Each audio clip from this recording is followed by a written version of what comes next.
అప్పుడెప్పుడు మా తాత ముత్తాతల నాడు కొక్కిలి దేవరా అని కొండల మధ్య ఉండేవాడంట.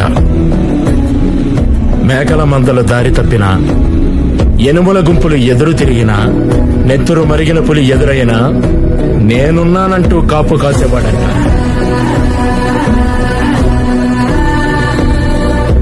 ఆ పేరే ఈయనకి పెట్టుకున్నాం. భద్రం దొరా.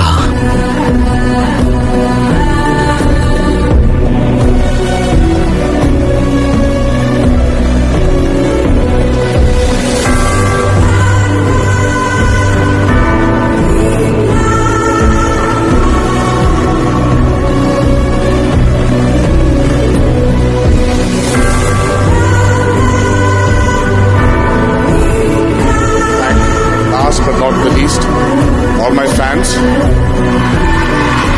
నా ఒడిదుడుకుల్లో నేను క్రింద పడ్డప్పుడెల్లా నన్ను పట్టుకొని పైకి లేపినందుకు, ఆ కళ్ళ వెంట వచ్చిన ప్రతి నీటి చుక్కకి వాళ్ళు కూడా బాధపడినందుకు, నేను నవ్వినప్పుడెల్లా నాతో పాటు నవ్వినందుకు నా అభిమాన సోదరులందరికీ తల వంచి పాదాభివందనం చేసుకుంటున్నాను.